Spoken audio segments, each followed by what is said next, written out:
Sorry guys, we gotta start over. I guess you did. I thought you hit go live, but I didn't check. Okay, cool. So anyways, I'll do an introduction again, guys. Everybody that's watching live, we thought we went live a few minutes ago, but apparently we didn't. So I'm here with the Albany office. We'll have some other people joining from the East Coast today as well. But we've got Jim Walls here. He's the national sales trainer for Sunedison. He is very talented, and we're very excited for the training he has for us today. So I'm going to turn the time over to Jim. So, thanks, buddy. Yep. Second one, that's kind of nice. All right. So anyway, going back to what we're going to cover, if there's any questions you want to ask, you can ask them. The agenda itself, we're not necessarily going to spend the exact amount of time on each one of those topics. We will go over the Sunedison advantage. We'll talk about the company in itself. We'll talk about the product. Then we'll go into financing. So we have a menu of different financing options, even though each of you may have a different offering for each one of your markets. We'll cover them all, so at least you have some idea of what's out there. And then we'll finalize the day by going over some sales training. We won't spend a whole lot of time. You guys are trained very well, but we'll give you some strategies to use in the home. In that sector, or in that segment, please, if you're doing something right now that is working, don't listen to it. Don't listen and all of a sudden go, okay, June said you've got to start doing it this way. If you've got this thing down, don't listen to it. I don't want to disrupt that. To let you know a little bit about me, my background, I've been in the solar business for a little over 3 years. Been with Sunedison for about 1.5 years. Prior to that, I was in the hot tub business for 25 years. And you look at the relation between hot tubs and solar. There are really two things people don't have to have, two things people would like to have. The advantage to solar that you guys have is you're able to actually show the proof of the savings. In a hot tub, you're selling a dream that it's going to do something more. They're going on blind faith that it's going to do something. For solar, you can put it right down on paper and say, this is what we're going to say.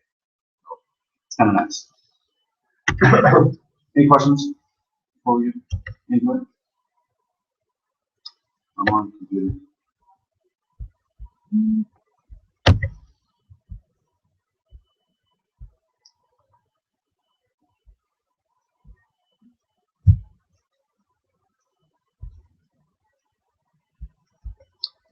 Actually, you know how to work this portion. I just want to make sure. I want to make sure people that are online can actually see it.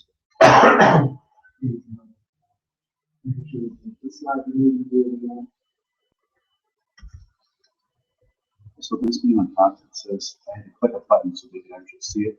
So it's presenting to everybody. Okay. So it's not, how do we get to advance to the next slide?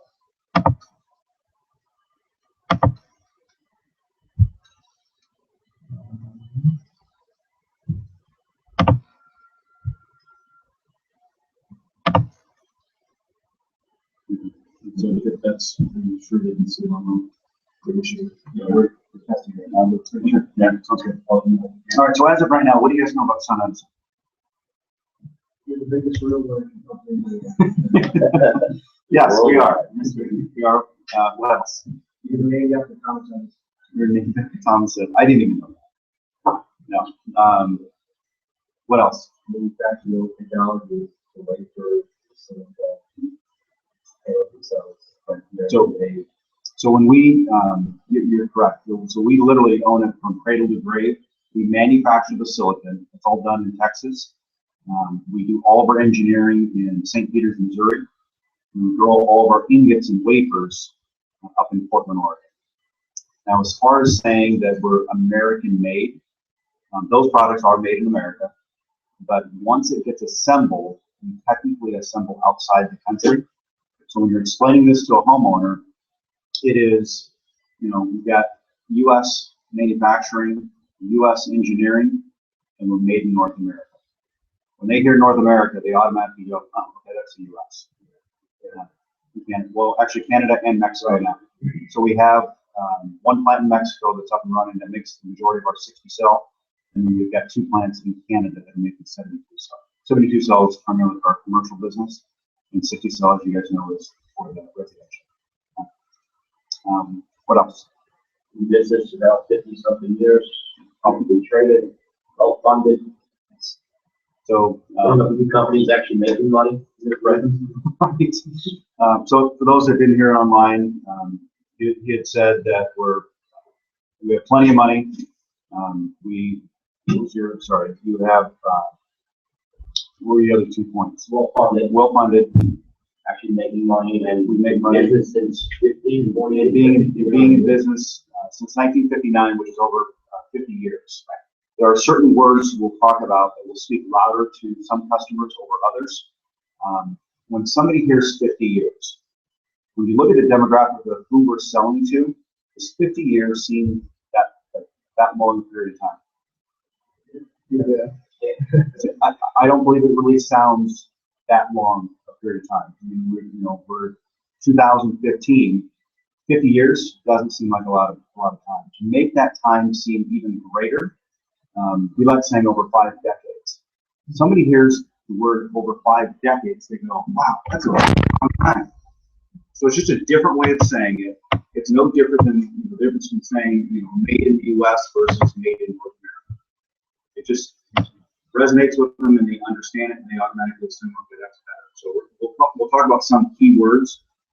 Another key word is a lot of salespeople that are in the solar business.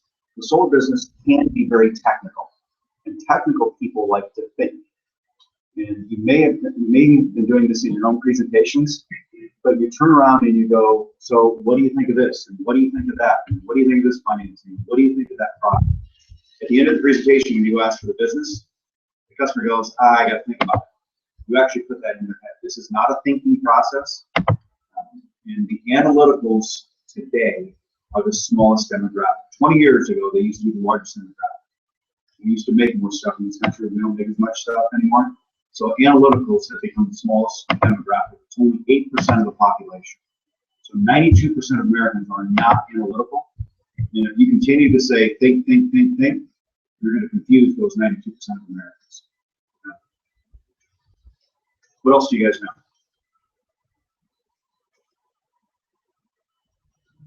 Building the largest solar panel factory in India.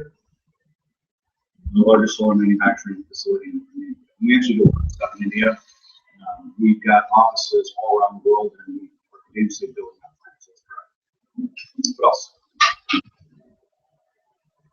Eradication of darkness. Eradication of darkness. Have you guys seen the video? Yeah. We're gonna watch the video. What we won't necessarily be able to do it online. I'll have to switch computers to my computer. Like that on the video on Cody's computer. But you can actually see it, and we'll probably just put it online for everybody to be able to see that through Evolve and everything. But we'll watch it today so you can see that. It's kind of a cool program. What else? Energy storage, solar grid. So energy storage, we just got done buying the battery backup company. We won't necessarily have anything immediately, but we're getting into that business, understanding that business, and hopefully driving down costs. One of the reasons why batteries don't, a lot of people don't do it is it's just a potential right now. It's not worth it. Net metering laws work to our advantage. We don't necessarily have to have battery backup. At some point in time, net metering laws are going to change, and us selling batteries will change. What else? Battery in South America. Biggest? I don't remember. So we've got the huge. Just a second. The screen's not showing up online, so it's live right now. What? Can you hear the audio? Yeah, you probably just have a little louder, a little bit of backbeat, but it should be fine.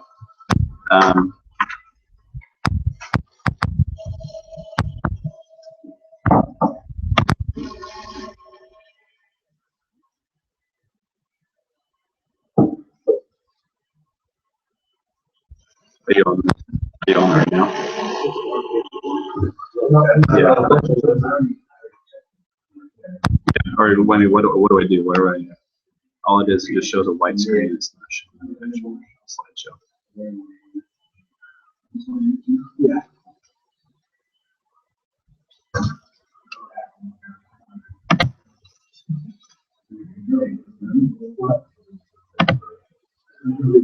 Yes.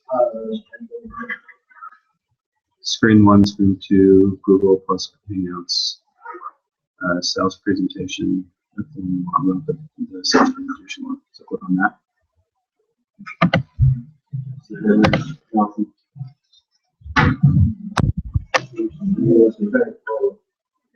Okay, that actually shows what we did. Okay, all right. All right. That should be it. So just you'll have to control it here. So yeah, so it's a little louder. It can be a little bit hard to hear you at points. But are they seeing everything's on it right now? All right. All right. So what else do you guys know about Sunedison?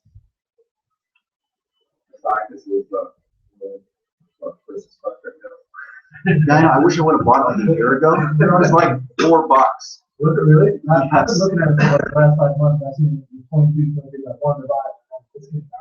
Yeah. Handcuffs are going to Right. I wish I would have bought it. They have a yield code, Yes. and so that enables us to continuous financing, not have to raise funds. So we'll Place the program progress. right. So we'll talk more about yield co when we get into the different companies that Sunedison owns, where our parent company is, and why we did some of the things we did with yield co. But one thing we need to do every time somebody asks a question, forget, they can't hear you, said that, and then just, I guess, try to be a little more. Can you hear me now? Okay. Okay, thank you. All right. Let's continue on. Sunedison was a semiconductor first. Yes. So our history, our parent company is MEMC, and I'll show you the history of that. A lot of people like to say, "Oh, that's Monsanto." And Monsanto doesn't really have a great rap. I don't even know everything that Monsanto did, but there isn't any connection between Sunedison and Monsanto. So Monsanto and MEMC back in 1959 split. Monsanto, the chemical company, still exists today. MEMC is the semiconductor side of it. In 2009, MEMC purchased Sunedison. In 2012 or 2013, we became larger than our parent company, and we split the two companies. When we split the two companies, we have the MEMC, which is a semiconductor, and then Sunedison Solar. We sold off a bunch of MEMC stock. We took that money and we put it into YieldCo, which is where all the cash sits. And as you sell a project, YieldCo buys that project and gives that money back to Sunedison. So you can buy YieldCo as another stock. You can buy if you want to buy Sunedison. But YieldCo actually holds all of the assets and has all the cash. So in doing so, we have this cash. We have people that want to go put money in YieldCo. They don't have to necessarily put it into Sunedison. And as you sell projects, that money comes out of YieldCo and gets brought over to Sunedison. Anything else?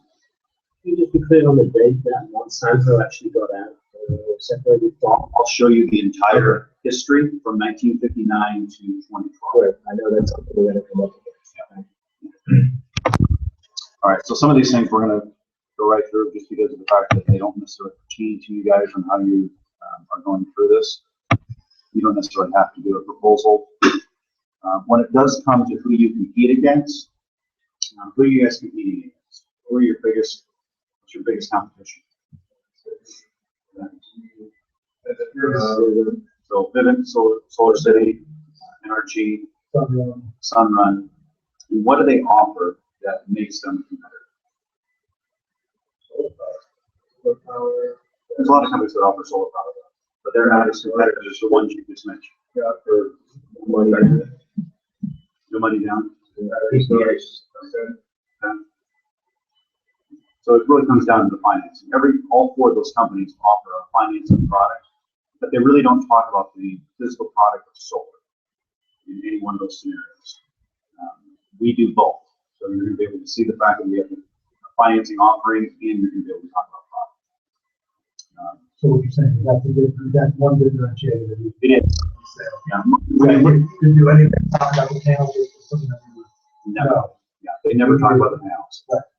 They try to avoid talking about equipment in general, And they just say, you're just buying compliments. It doesn't really matter what you care what's going on in your home. We'll give some analogies of how you can relate that to a homeowner, because analogies are really the bridging mechanism that allows the homeowner to understand the solar speak that you're referring to. We can talk about efficiencies and ingots and wafers. We can lose a lot of people without analogies. You guys know what an ingot is? Wafer? Okay. We'll cover all that stuff.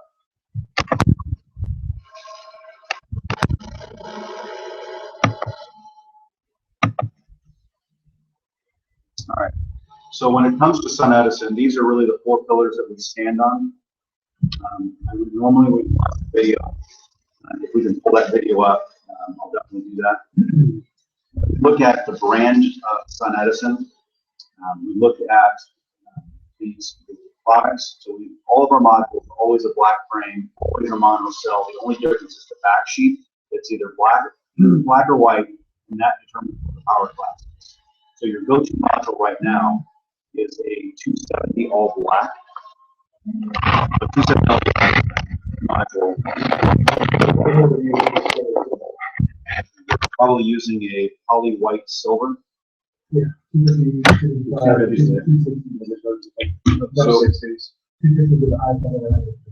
So when you look at that, by having a 270 watt module, you're able to go put more solar on somebody's home. Because the reality of how you sell, you don't really go out there and sell a 6 kW. You go sell X number of panels that are going to fit on somebody's home. And so when you look at the difference, if I was selling a 250 versus a 270 and I could fit 20 modules, I could either go sell a 5 kW system, or I could go sell a 5.4. Is that the right minute? For the same amount of panels, we can have a higher offset. So those customers that feel like it's 35% offset based on the work. That's a 5.4. So it's a 5.4. When you guys go sell 5.4 versus a 5, you guys make more money. Yeah. And the homeowner saves more money. And it's still the same number of panels. The guys who are installing it, they're still installing 20 panels. Doesn't really make sense to them whether it's a 250 or 270. It still takes them the same amount of time. Isn't that how you guys are selling? You sell X number of panels on a home. You don't necessarily sell a 5 kW system. So I don't know if you guys have ever explained this to a homeowner, and when they're going and comparing from one system to the next, it really comes down to the number of panels and the wattage of the panel versus trying to always compete head to head. Their 5 kW is X. How much is your 5 kW? And that's what you've had to do in the past. Now you've got a selling advantage to say, yes, theirs is a 5K, but we can actually save you more money. And we sell more based off of cost of the electricity and offsets. So if there's an 80% offset previously, the 5 kilowatt power plant, 5 to 6%. Offsets. Okay, perfect. When it comes to support, we use what's called a balanced business approach. The balanced business approach looks at all 3 aspects of your business. So if you've ever looked at it this way, you guys are one part of this. So when we break it down to the 3 different segments, we've got the front third of your business. It's everything the consumer sees before they're introduced to somebody from your company, which is looking at your marketing, your advertising, your website, SEO, vehicles on the road. And then there's the middle third of your business. It's everything the consumer sees once they are introduced to somebody from your company, which is looking at products, pricing ladders, sales training, selling system, knowing the details of the actual product. And then you look at the back third of the business, it's everything the consumer sees once they decide to buy something from you, which is looking at things like product delivery, installation, warranty, customer service, aftermarket sales, and service profitability. Service profitability addresses the top 5 profit pillars of any installation or service company, which is the amount of shop time, drive time, overtime, inventory management, and pay structure. I can try to say it faster next time. That's the abbreviated version of it. And then part of what helps solar really get sold is the financing, which we'll cover the financing. So maybe during one of the breaks, the people that are in the room, I'll show you that video. It's a nice short video. It's a B2B video. So as we're expanding in Europe and the UK, this video gives a lot of information in a very short period of time. So it'll talk a lot about, Sunedison, saying, okay, what is Sunedison as a company? What does it do? What is our parent company?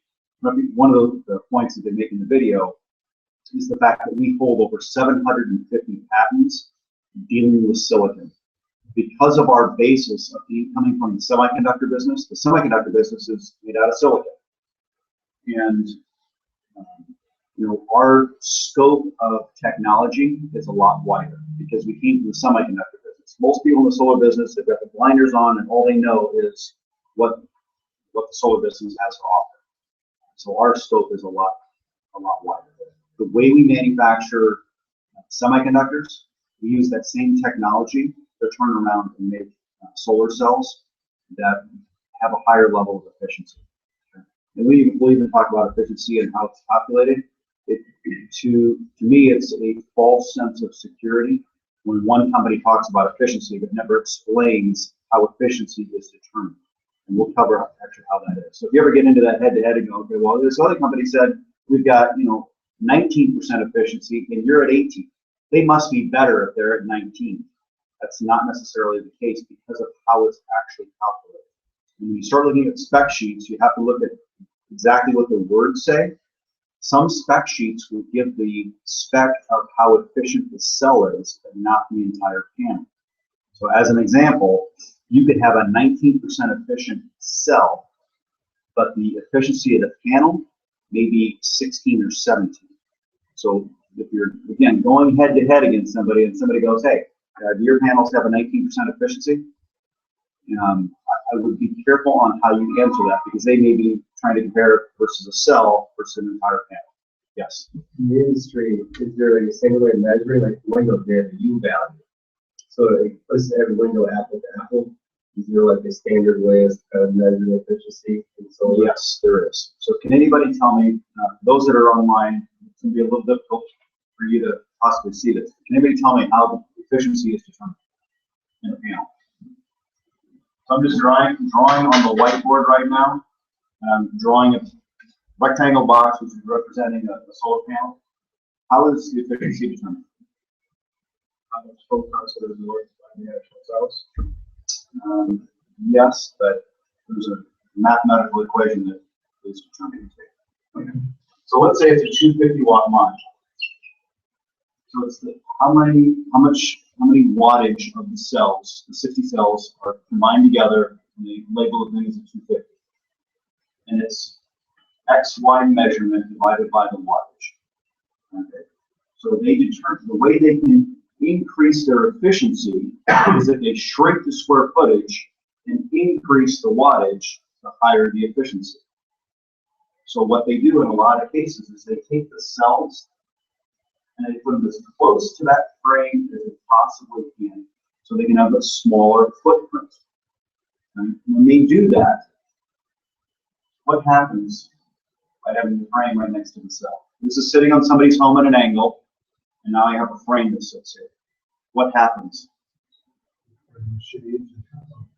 The frame possibly could shade. What else happens over time? It does absorb heat. So there's a direct correlation to how hot something runs to how efficient it is. And by having this frame right next to the cell, those cells are going to get warmer and not be as efficient. When they're not as efficient, in the reality of daily use, it's less kilowatt hours. That's really what the homeowner's buying. Homeowner's not buying a 250 watt module. They're buying how many kilowatt hours does this thing produce for me. Okay? There's another point. What happens? Frame's right next to it, sits on somebody's home. What happens over time? Collects dust and dirt. So if the frame is extremely close to that cell, it starts covering the cell. When you start covering cells, no different than a leaf falling on a panel. It shades it, it produces less power. Right? The same thing will happen in the morning. Have you ever seen a panel in the morning and it's got the dew around it? Because there's a difference in types of material and temperature.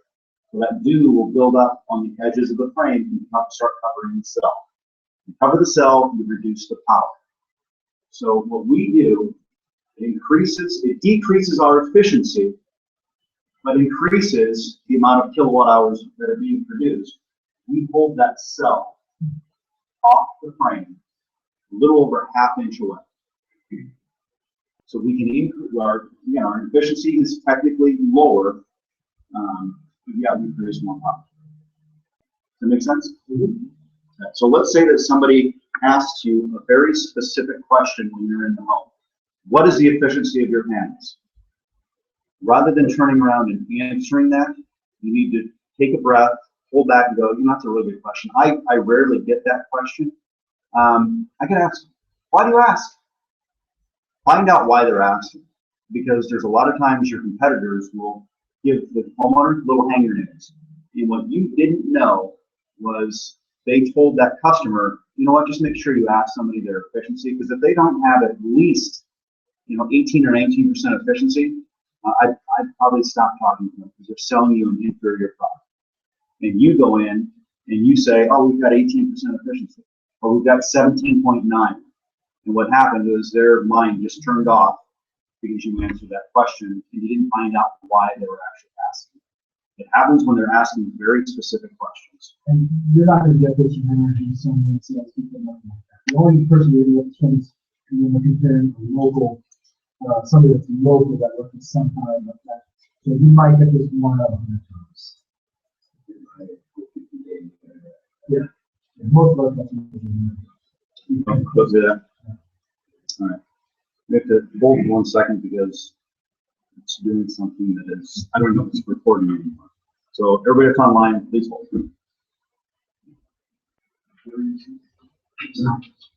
But does that make sense? You're not gonna, or the people that are already looking for solar and in the process of probably purchasing it, paying 35, 40 for that, are going to go into that much detail.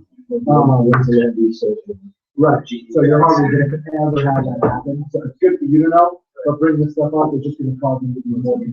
Remember, keep it simple. This is what we use. I don't know if it's so important.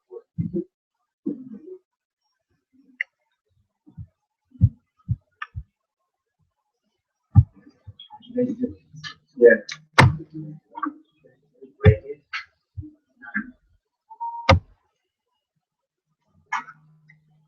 Is it?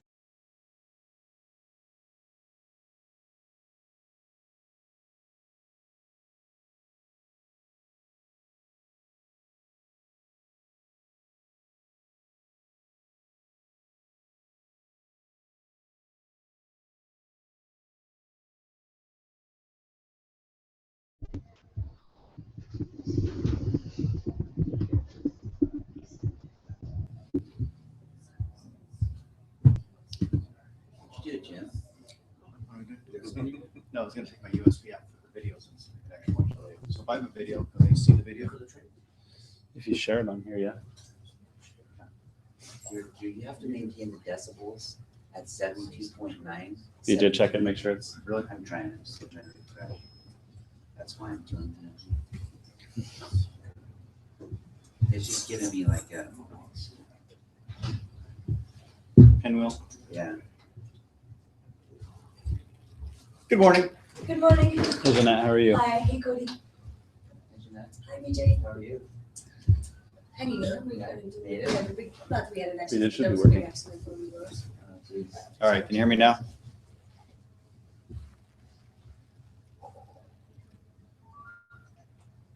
My phone. Choose that one. Turn this off. Turn this on. More chairs? Is anybody sitting? All right. Is anybody sitting here?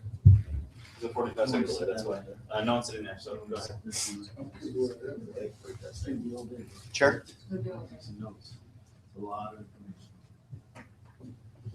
You're not going to want to stand all day. I guarantee it. You could. All right. So later on, maybe during the break, we'll watch that financing video. Or the video, it's B2B. Again, it'll talk about Sunedison. We'll talk about how we make the entire packages.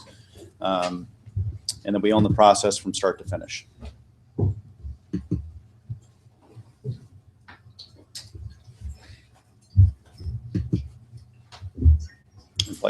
I'd like to go to the next slide.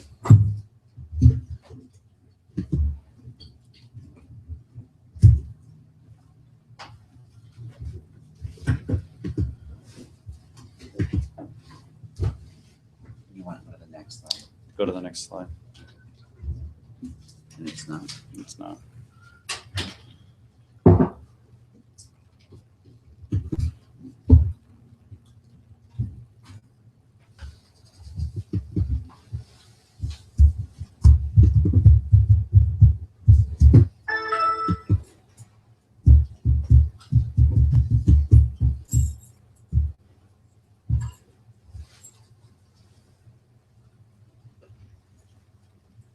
All right, so as BJ is we're trying to go through to get to the next slide. I at least want to be able to continue on. So even if you can't see anything on the screen, you can still hear me. So when you're talking to the homeowners, you can tell them that we're a U.S. company with U.S. products, U.S. engineering, and marquee brands. So when we look at us being a U.S. company, we are publicly traded. We manufacture here in the U.S. So you guys familiar with Sarbanes-Oxley? No.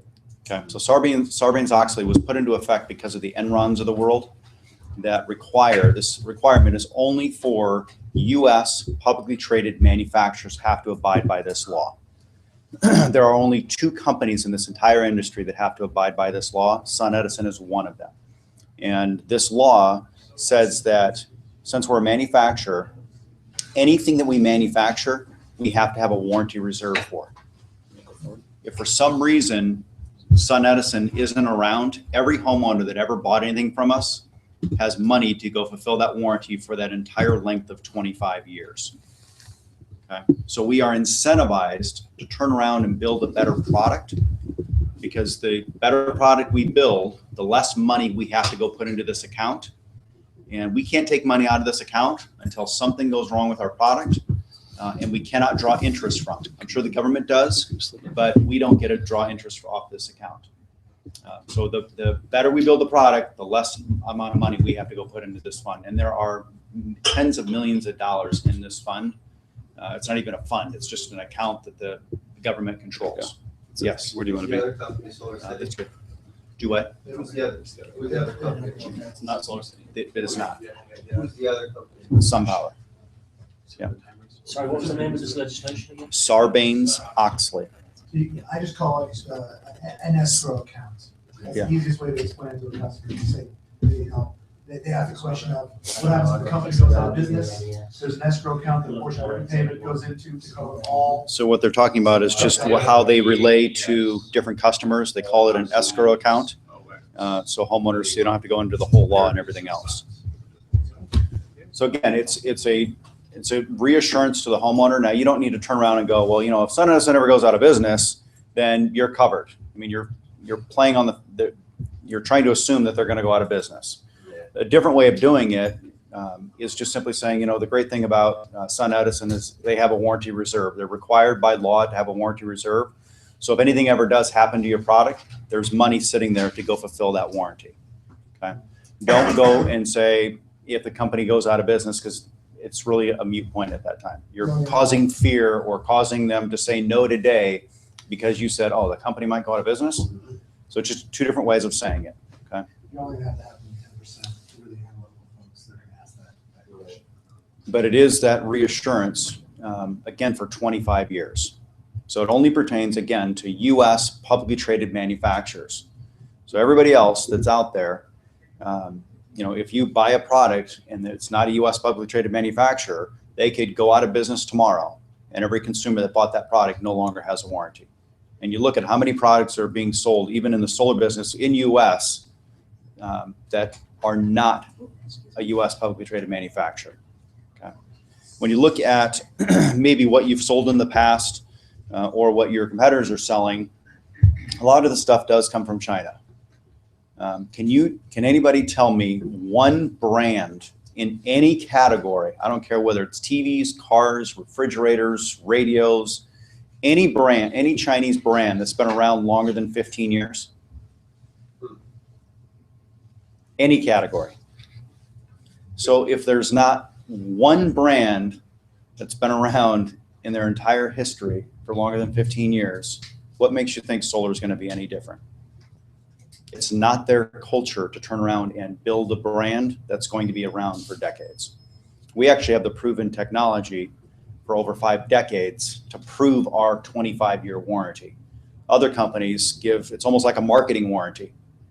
They have no proof of being around for the length of their warranty. Okay. So again, U.S. engineering, that's all done in St. Peters, Missouri. All of the ingots and wafers are grown up in Portland, Oregon. So again, we do have U.S. products, and then they're all made, all the panels are made in North America. When we refer to the marquee brands, we have national contracts with many places that you probably already shop at. And you literally tell customers, you know, you probably already shop at the places that we do business with. What you're trying to do is to associate them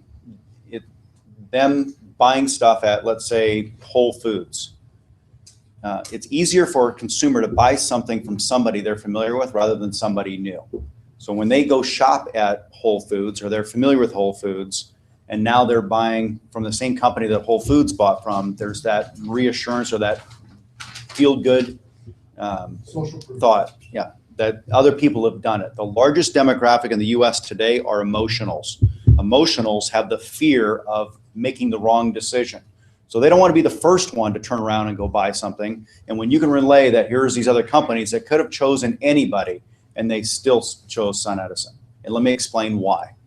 When it comes right down to it, just like when we talked with efficiency, somebody can have a more expensive product, which we're a more expensive product, but as long as it produces more kilowatt hours and it saves them more money, it's a better financial decision. And we've done it for many of these marquee brands, and we can do it for you as a homeowner. Okay. And we'll go over all the different marquee brands. All right. So, as we talked about earlier, we've been around for over 50 years, but rather than saying 50 years, we say over 5 decades. We do hold over 750 patents, specifically dealing with silicon. We're a $7 billion company. Last year, we were a $6 billion company.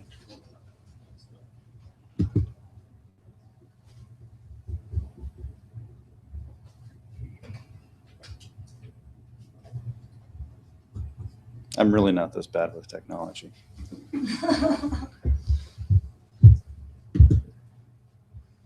Publicly traded with a warranty reserve. We've already talked about that.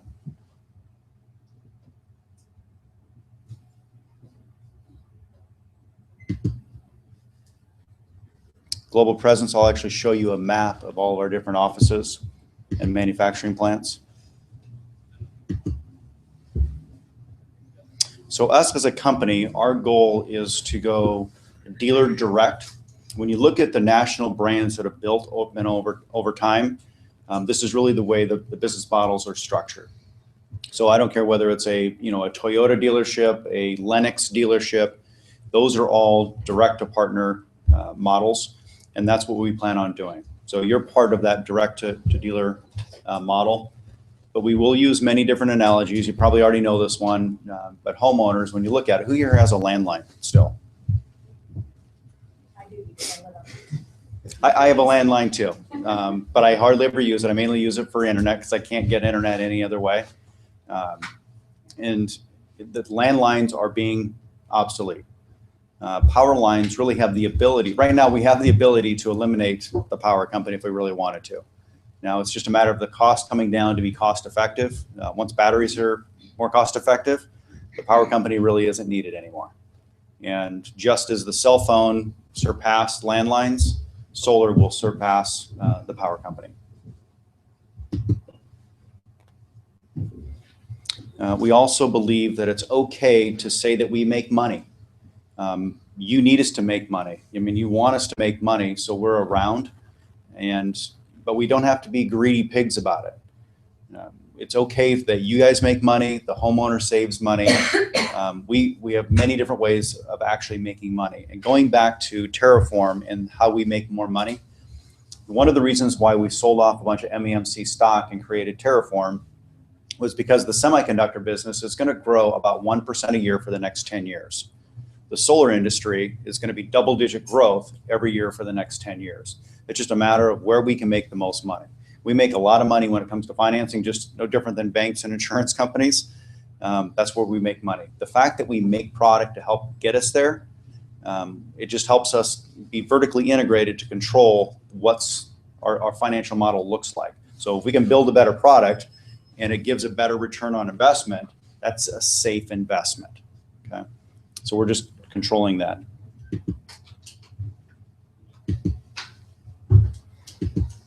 So we just look at consumers, our partners, which are you, and then Sunedison.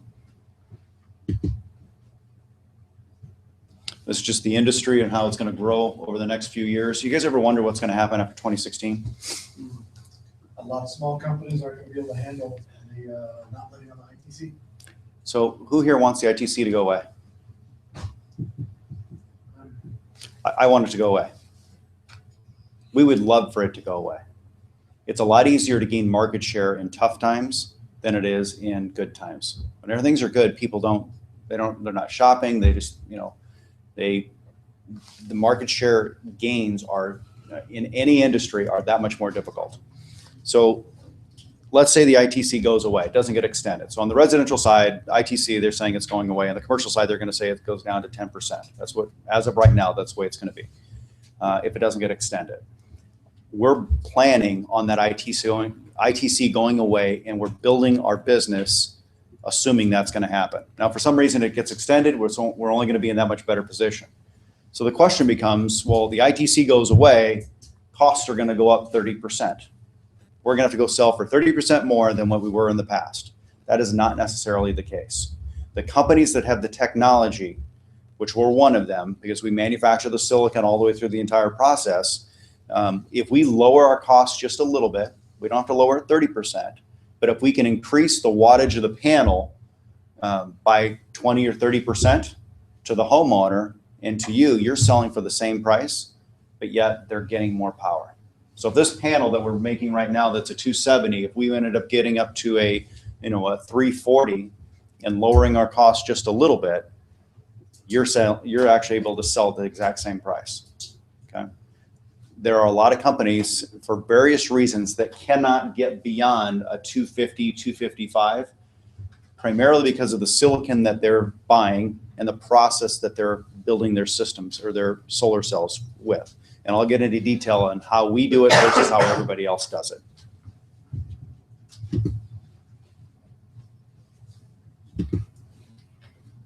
So on this slide, you're just seeing different points. The one that's most people kind of hang their hat on is the fact that we're the world's largest renewable energy company. I don't know if you guys know, but we just bought First Wind. So we're wind and solar, and then we bought the battery backup company. Okay. We play in the realm of major utility companies. So we have a little over 3 gigawatts interconnected, and we've got about 6 gigawatts in backlog that we need to install between now and 2016. So by the end of 2016, we will be at 9 gigawatts. Our next closest competitor isn't anywhere close to where we are, even today, on a global level, okay? The video that I'll show you during one of our breaks, that video was created last year, and last year I think we were at like 1.4 or 1.6 gigawatts installed, and now we're at over 3 gigawatts installed. So this is our history. So you're seeing that Monsanto back in 1959, MEMC was formed. That's when the two split. This just talks about semiconductor milestones. And then you can see in 2009 that they purchased Sunedison. In 2013, we became larger than our parent company. We split the two companies. Okay.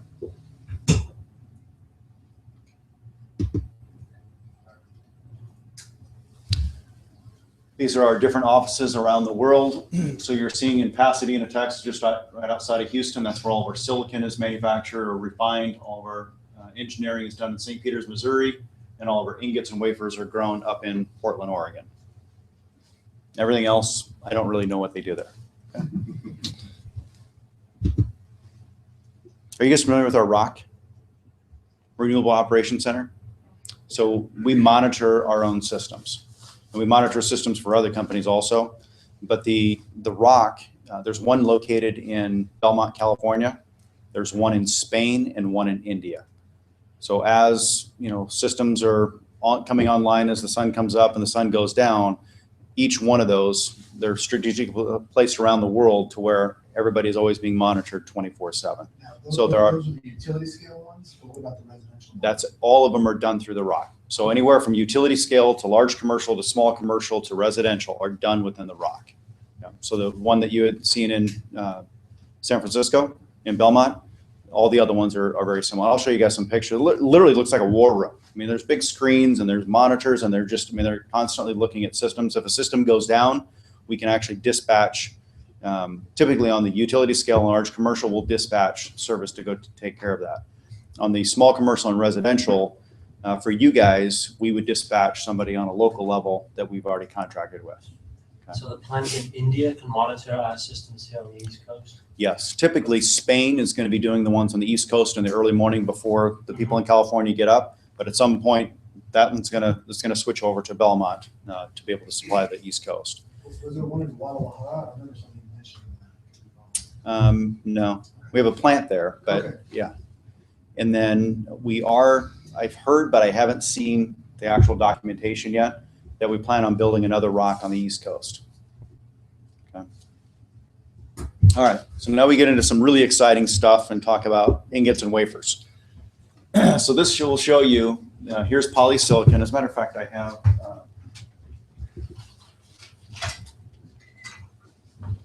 some silicon. But you always wanted to see some silicon, right? All right, so there's a little jar of silicon. We refine it and it's nice and small. If you've ever seen how a lot of manufacturers will take their silicon, they take those big, almost look like big rocks. They go put it in a big vat and they melt it down. We refine it and we sift off all of the good stuff and use it for ourselves. And all the stuff that is not as pure, we go sell off on the open market. There are only 3 manufacturers of silicon that everybody has to go buy from. We're one of them. So that's part of the reason why we can build a better ingot, is because we take all the good stuff and use it for ourselves and we sell off everything that we don't want. Yes. Manufactured in the world or the U.S.? In the world. So it's REC, Hemlock, and Sunedison. Those are the 3 manufacturers. What was it? Hemlock, REC, and it's not the REC that you're familiar with in the, yeah. So you can Google, one is in Europe, one is in China. Electronics maker.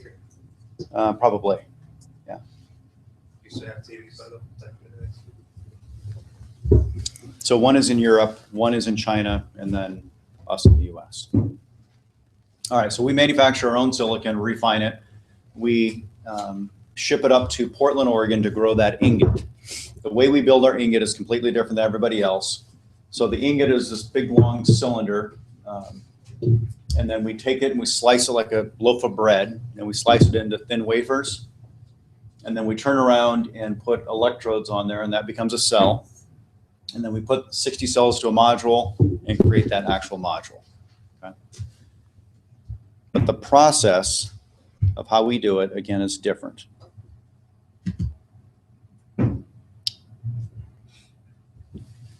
So this is the traditional method. You probably already know this, the Krosky method.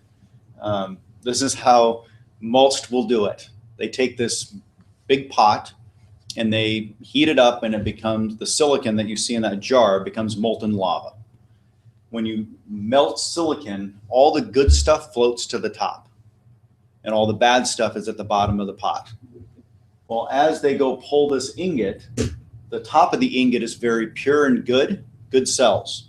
The bottom of the ingot is not so good because they're pulling off the bottom of this bucket. And then at the end of it, they have to go dump the bucket, fill it up again with silicon, heat it up, and do the whole process again. It's very inefficient. The way we do it, we added an extra C in there, so that's got to be better. It's the CCZ method. Our pot is actually bigger. That's about 3 times the size. And we're constantly feeding in pure silicon. And that pure silicon, all the good stuff floats to the top. So our ingots are very consistent from the top to the bottom. And we don't have to dump our bucket as often because it's a bigger pot. And we're using the energy that has already been down here with all the bad stuff to heat up the silicon that we're constantly feeding in. Okay? It's the same way we build a semiconductor. And building a semiconductor is a lot more difficult than building a solar cell. So the ingot, what does it look like? That's what an ingot looks like. We can also do a continuous growth. Most will go build that ingot, and because the bucket drains and it's a small bucket, they've got to start over. The ingots aren't as long, okay? For ours, because we're always feeding in pure silicon, we can continuously grow this ingot if we want to. Just doesn't have to stop. This Yes. process is like patented? Um, Manufacturing, is it a way like? There's, to my knowledge, nobody else does that method. And a lot of people go, well, if it's out there, why doesn't somebody else go Exactly. mimic it or replicate it? Part of the problem when you're in manufacturing, anybody ever been in manufacturing? Okay, in manufacturing, you have this vast investment with machinery.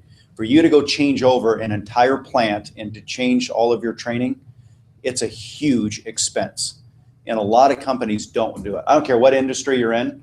You have these machines, you have to look at your cost and your investment on that physical. And these machines are millions and millions of dollars. So it's not something you're like, well, you know, today's Wednesday. Let's get some new machines in here today. It's a big deal for manufacturing. So once they're set up, they typically don't change. The Yes. steel business, they're going to transform their machines. They lost business to China. On who? The steel business. Oh, the steel business after did. World War II, they upgraded their processing units, whatever. Okay. So they lost out. Because they didn't update it. Yeah. Yeah. So they all left America. Right. So he was just going over how we lost the steel business to China because we didn't update our factories. So when you say growing it, it looks like they're pulling it out. What exactly do you mean by growing it? So let me back up.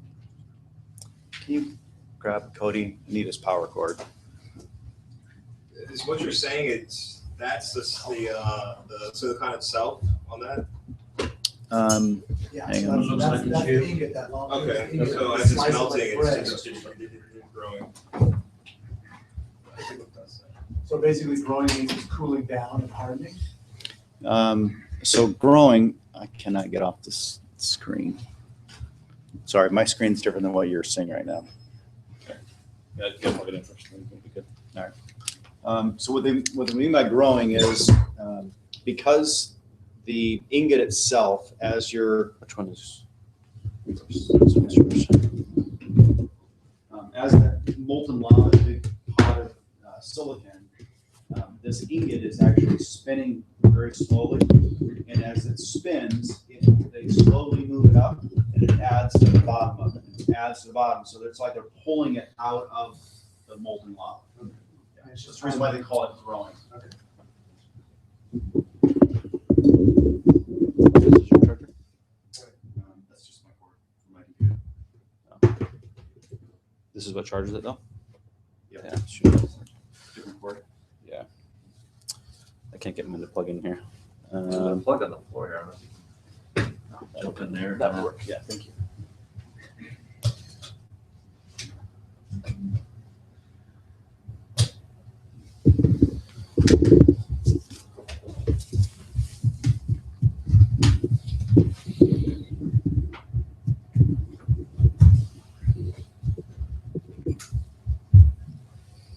There you go.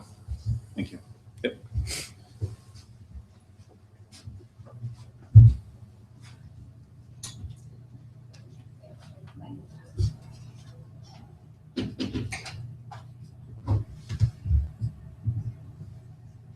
Okay, so how do we cut it? We use a diamond wire. It's the same way, again, we cut our semiconductors. It's different than everybody else. This little diamond wire is like the size of a hair because these wafers are, paper thin, and that cut is a very precise cut. We do it differently than everybody else. Everybody else uses what's called a slurry method. They're almost kind of chunking through it with a slurry versus doing a diamond cut.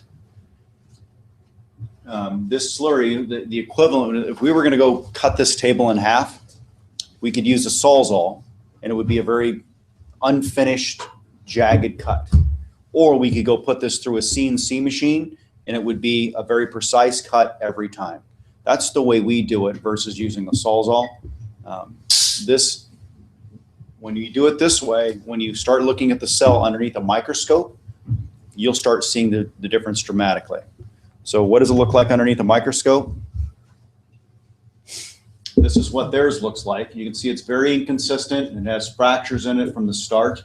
This cannot absorb as much energy as what this clean cut can. Okay. And then when you look at it from infrared, this is what theirs looks like. It's very rough and inconsistent, cannot absorb as much energy and then here's a Sunedison. It's a very clean cut. When you look at it long term, this is one of the reasons why we improve our systems, and we have to put less money into that warranty reserve. This is one of the ways that we're able to do it, and it's been proven over time. When you look at a cell in a module, if it produces more power, it's not only good for the homeowner, but it turns around and lasts longer because of the way we're simply cutting it. There are only 2 manufacturers in this entire industry that give a 25-year product warranty. The standard warranty in the industry is 25 years on a production warranty and 10 years on the product. We are 25 and 25. Okay. Now, I know on a PPA, the homeowner doesn't have to worry about that. But the reason why we even talk about this stuff is there is a difference when you ultimately go sell your home.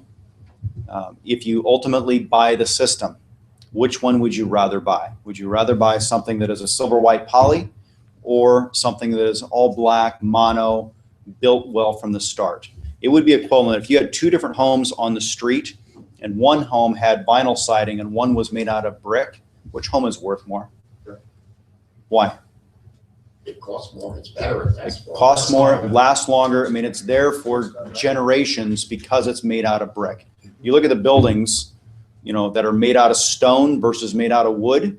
The buildings that are made out of stone are around for centuries. Ones that are made out of wood, they eventually get torn down. Okay.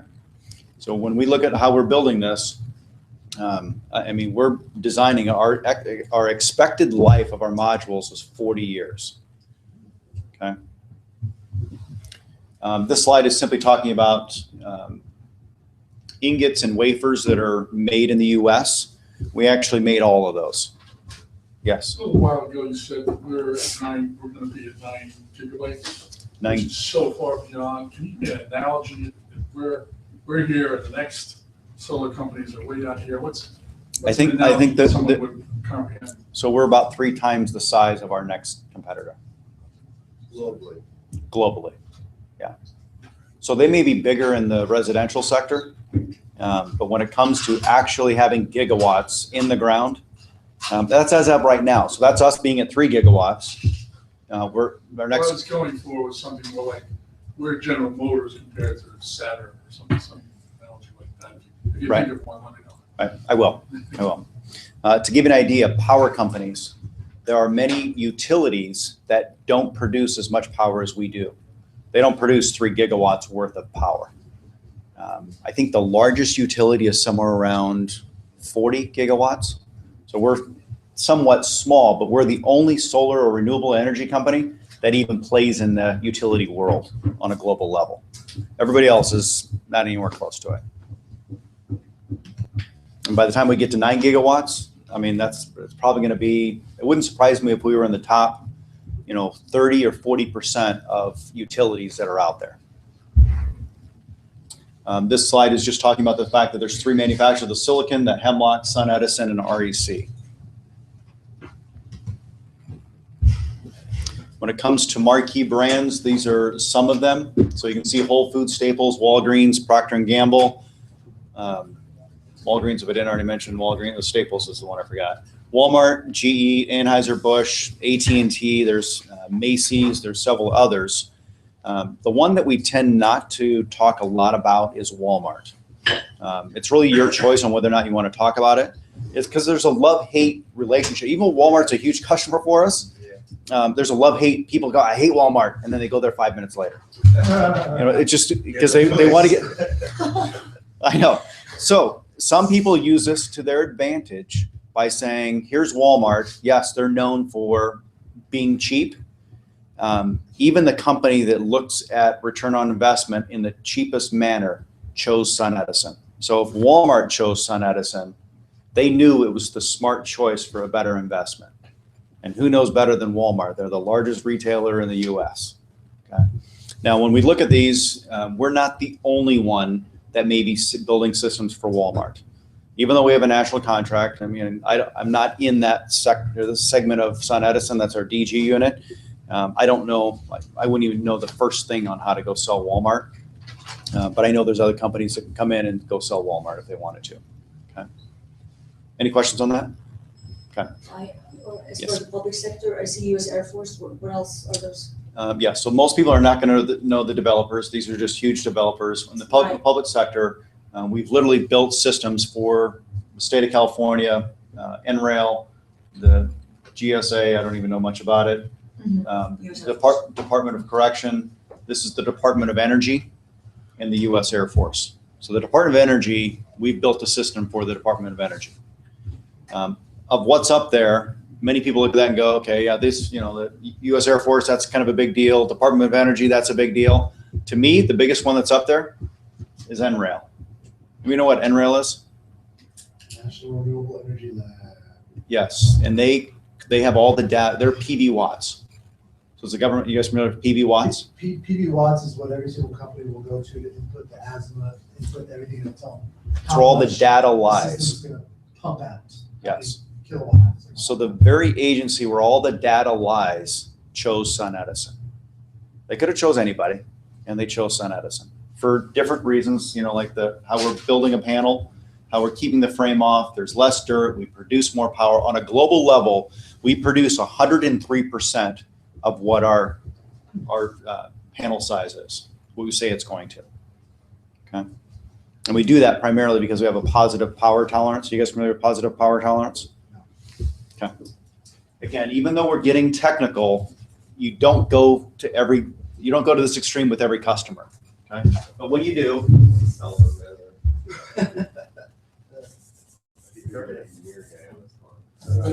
that was not permanent marker, was it? That's not good.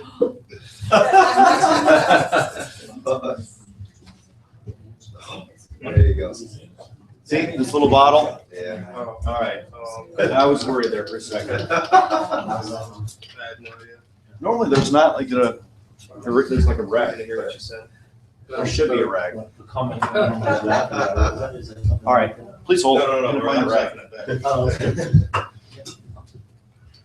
Eraser was asking. I've done that once, a permit marking would erase this one, I got the oops.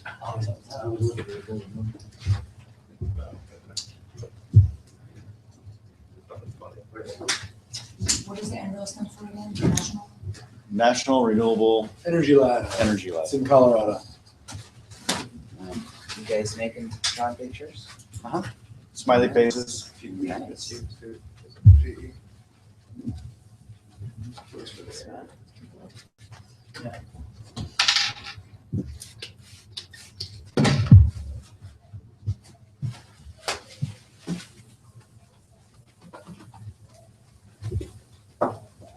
That's not easy to clean at all. You're doing a great job, though. All right. So positive power tolerance, and what does it mean to the customer? What type of inverters are you guys selling? String inverters? Which string inverters? We were using Solar Edge, and then they moved to ABB Power One. Okay. What about, don't you have to do the NEC code 2014 rapid shutdown? I have no clue what that is. Okay. So the National Electric Code 2014 requires rapid shutdown in certain jurisdictions. Okay. I know Massachusetts Massachusetts requires it. I know that. Okay. But Solar City just switched in New York from Solar Edge to Power One because it's cheaper. I think it's a bad idea. Okay. So Power One is a transformerless inverter, and it's a string inverter. So positive power tolerance, we have 270 watt modules. Other companies have a 250 watt module. We have, it's a 0 to technically 4.99 watts on a positive power tolerance. So what this means is it will never be less than 270 watts, 270 watts. We flash test every module, and if we flash test one and it comes out at 270, it gets put into the bin of a 270. If we go flash test a 274.99, it gets put into the bin of a 270. But as soon as it goes to a 100th more, at that point it gets put into the bin of a 275. So the homeowner is they're paying for a 270, but they technically could be getting as high as 274.99. The way other companies do it, they may do a plus minus 3%. Some are doing 2%. Well, what's 3% of 250? You didn't realize you were going to be in math class? 7.5. Okay, so this is 7.5 watts. So a homeowner, they could flash test this, and it could literally be a 242.5, and it gets put into the bin of a 250. Okay, you're thinking, okay, it's no big deal. It's only 3%. What's the big deal?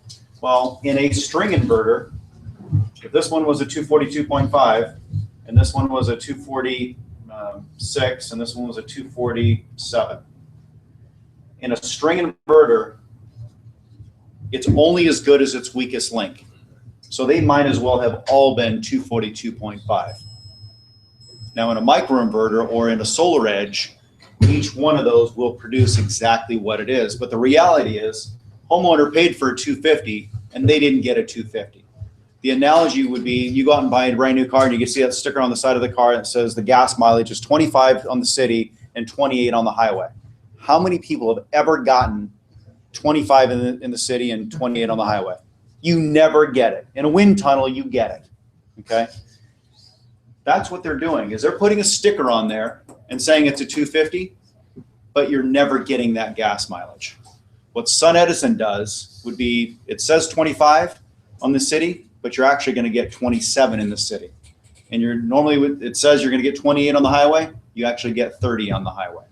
So they're under promising and over delivering. And over delivering. And that's where that 103% comes from. Yes, that's part of the reason why we're able to get there. Okay. And also, Sorry. yes. With the top example with us, are we using the string inverter as well, or is it microinverters? This would still be a string. Let's say it was a string inverter. We can go through both analogies. So we've got our example. So this could be a 273, and this is a 272.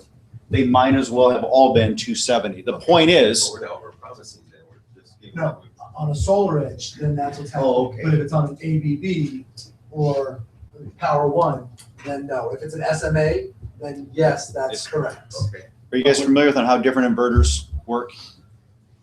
We'll go over inverters. So I mean, you guys have either SMA, and our SMA are private labeled to say Sunedison. The homeowner will not see SMA on the inverter. And then we've got Solar Edge and In-Phase. And which one are we going to end up giving in general? I'm assuming that the solar edge is going to be the default. But in It'll be certain cases- it'll be defaulted to Solar Edge. Yeah, so in certain cases, if the homeowner's really concerned about power outages, then we can do the SMA because it's got the 1500-watt plug-in. Or if they're dead set on Enphase, we can get that done, but it's going to be a default. So in Solar Edge, these are going to be producing exactly what's on that, the flash test. Awesome. Thanks. So that means if it says 100% offset, it's going to be more than 100%. Okay, that's helpful. Right. Yep. All right. So then we get into the utilities. So we see all these utilities, and utilities know that solar is the way they can control power going forward. And we build huge systems for major utilities. So if the very utility that in some cases people are buying power from have decided to go with Sunedison, why wouldn't you just go direct and put Sunedison on your home? Okay. Now the closest one to you guys that were project-wise is on the Fresh Kills dump site. You guys familiar with Fresh Kills? So that's the dump. Yeah. And so that's going to be a Sunedison system. We're building that right now. Yeah. What's the capacity? You know, I don't know. I want to say it's not a huge system. I think it's like maybe 15 megawatts. It's not a huge system. There's only so much land. But there's so much.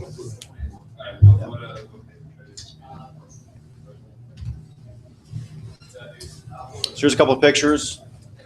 One of those slides that a lot of people like having. So when you're in the home, you can show customers, you know, here's the actual companies you do business with, and here's a Sunedison's system on a Kohl's store. Most of the time, homeowners they don't know these companies actually have solar on their buildings. So they never see it. They can't see them. Okay. Kohl's tells you now, if you're in the store and they have solar, I was in one a couple of weeks ago. Just so you know, this store is being powered by clean solar power. Is it a little sign? Oh, it's over the loudspeaker. Oh, yeah. So if Wow. you're in there for more than 15 minutes, you're gonna hear it. Sure you guys Wow. know you're receiving this ice from the sun? Yeah. Does it say Sunedison? Does not. We've got to get that on. It the just list. says it's a clean solar power. Brought to you by Sunedison. Right. We need to put that in the contract, so next time you go. More brand. Yeah.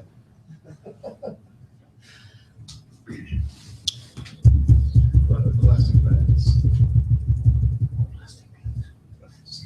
All right, so this next slide that's trying to load, it's a huge, that's huge pictures.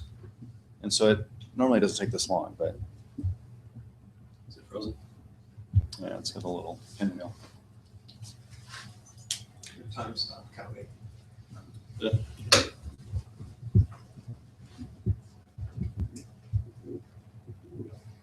Yeah, it's frozen.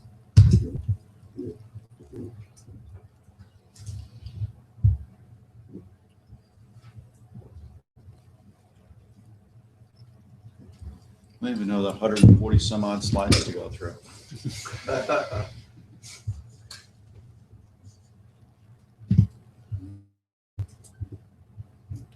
For those that are online, They can't hear anymore. no, Oh, but and they can. Please. Yeah, just a second, guys. Please hold.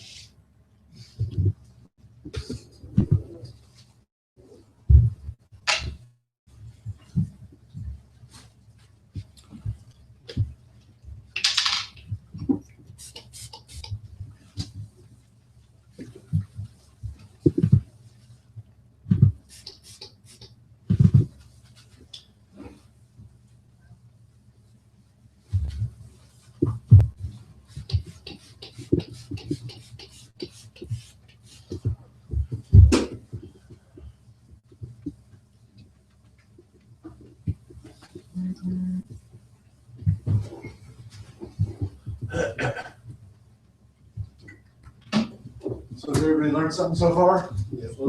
Will be a couple of quick takeaways. Hey, Matt, talking to the mic.